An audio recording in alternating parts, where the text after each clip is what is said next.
Para comprender cómo funciona un pistón, actuador o cilindro neumático, hay que recordar 3 leyes sobre los fluidos, gases o líquidos, y que involucran a la presión, caudal, temperatura y fuerza. El propósito del tema es que el participante pueda seleccionar de manera práctica actuadores, reguladores, accesorios y elementos de vacío en función a la aplicación de un sistema neumático.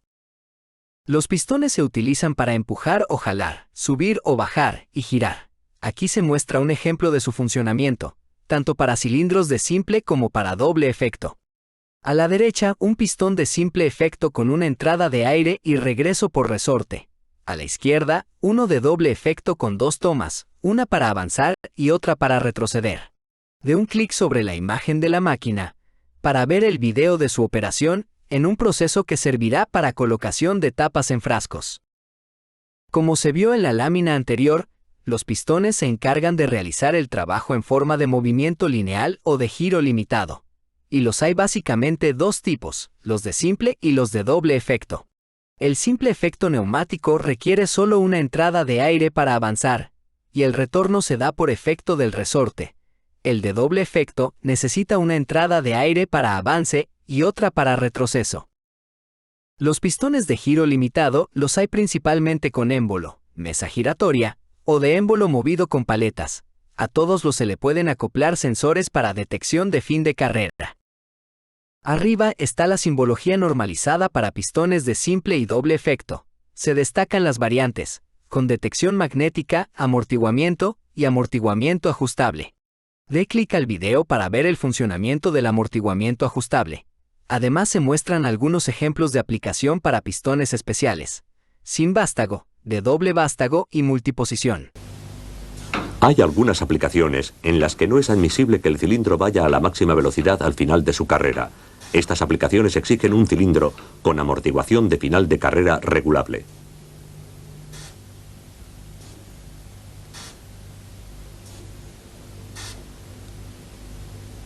Esta característica ralentiza el movimiento del émbolo al final de su carrera. La amortiguación de final de carrera se consigue reduciendo el flujo del aire de escape durante el tramo final de la carrera.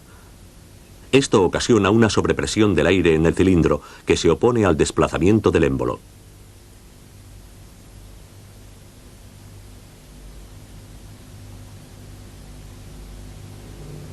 A continuación examinemos otros tipos de cilindros.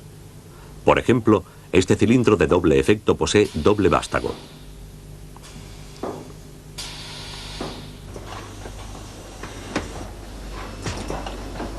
Esta disposición proporciona un desplazamiento lineal más preciso debido al doble apoyo de los cojinetes. Cuando hay cargas desplazadas en el eje del cilindro, el vástago sufre esfuerzos laterales que pueden compensarse con los cilindros de doble vástago. Otra ventaja del cilindro de doble vástago es que el lado no utilizado puede aprovecharse para otras funciones, como la detección de la posición.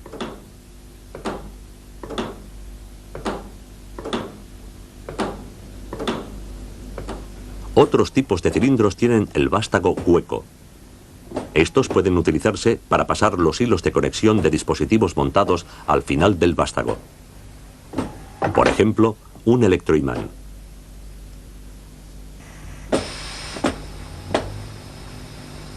O pueden utilizarse como conducto para vacío o líquidos, como el aceite. Estos cilindros tienen los extremos del vástago roscados interiormente para facilitar su conexión. Este cilindro no tiene vástago.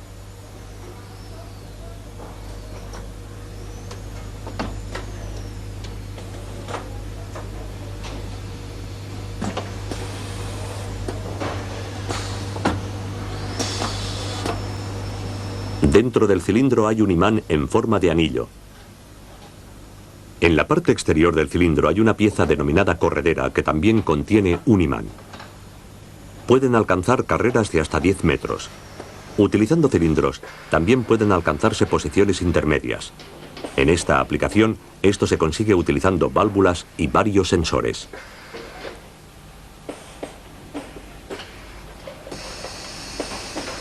Otra forma de multiposicionado es la que utiliza 2 cilindros de doble efecto unidos por sus culatas.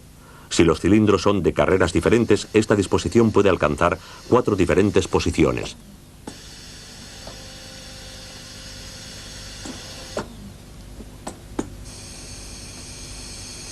Por ejemplo, en esta máquina se utilizan las 4 posiciones para taladrar y avellanar 2 agujeros.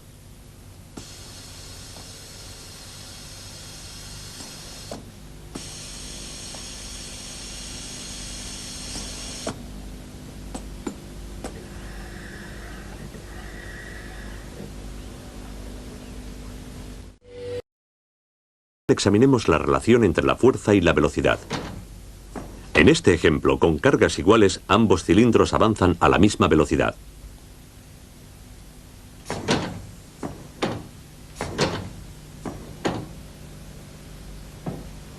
Si incrementamos la fuerza del de la izquierda, el cilindro avanza más lentamente.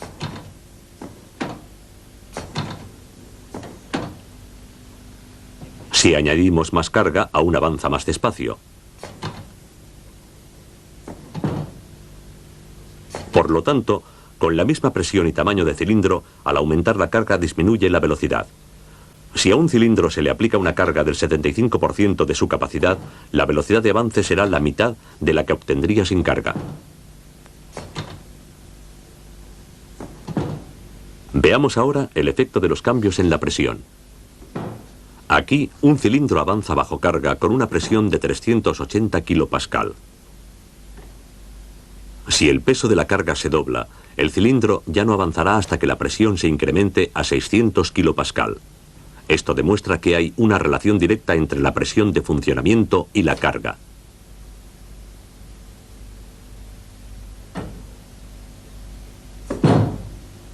Ahora estudiaremos el efecto de los cambios en el diámetro del cilindro. Como diámetro de un cilindro, se considera su diámetro interior, o sea, el diámetro del émbolo. Estos 2 cilindros tienen diferentes diámetros. Con la misma presión y carga, el de la derecha no puede levantar la carga, mientras que el de la izquierda sí. Midamos la diferencia de fuerzas. El pequeño cilindro que aquí mostramos tiene un diámetro de 16 milímetros. Ejerce una fuerza de 106 newton cuando funciona a 600 kPa.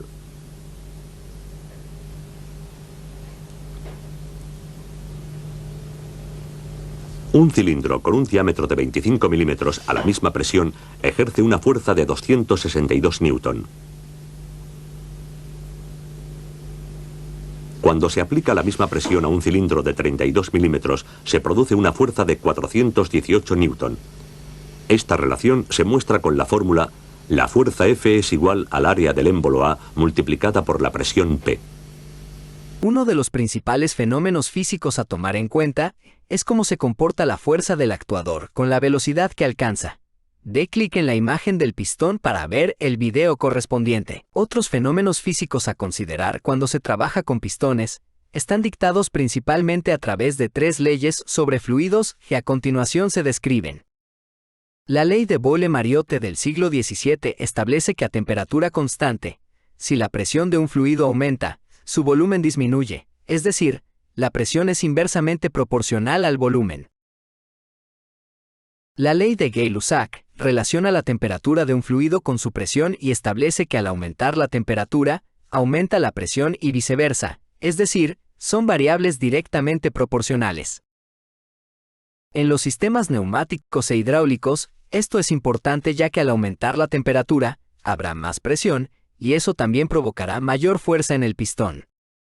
La ley o principio de Pascal establece que la presión de un fluido al interior de un recipiente cerrado e indeformable se propaga de manera igual y de forma perpendicular en todas sus paredes. La aplicación práctica es la prensa de Pascal, en la que a un émbolo pequeño de área A-in se inyecta una fuerza F-in a un fluido en un recipiente comunicante con otro émbolo más grande de área A-out, obteniendo así una fuerza F-out mayor, gracias a que la presión interna se distribuye de forma constante al interior del fluido.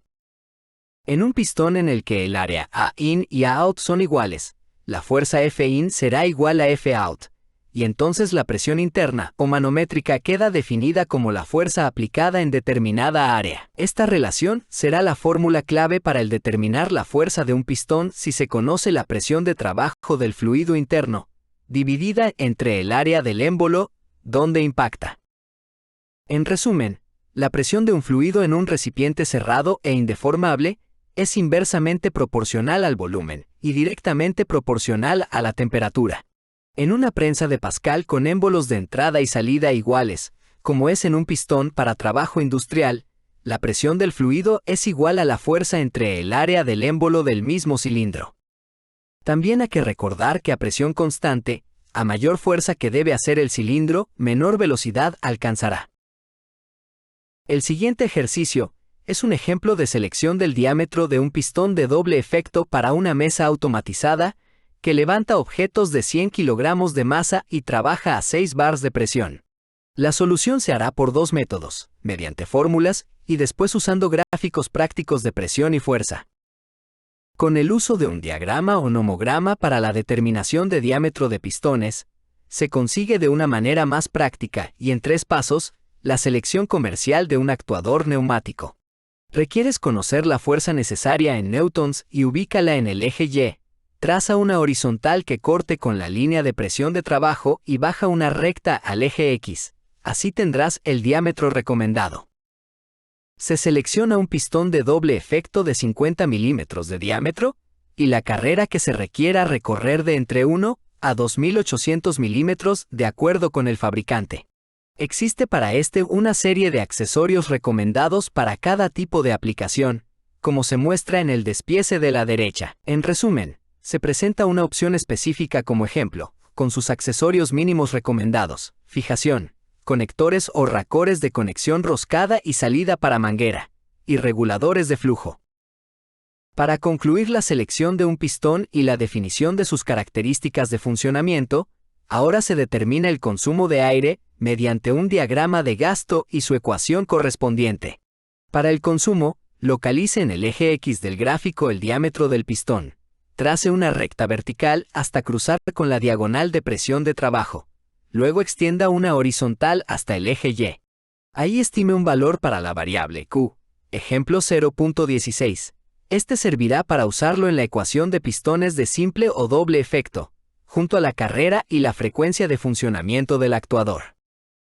De esta manera, el cálculo de gasto de un actuador de doble efecto de 50 milímetros de diámetro, 1200 milímetros de carrera, trabajando a 7 bars y 10 ciclos por minuto, queda en 384 litros por minuto. Con esto se cierra el proceso de selección de un pistón neumático, definiendo sus principales características: fuerza de trabajo, diámetro, accesorios de instalación y consumo de aire.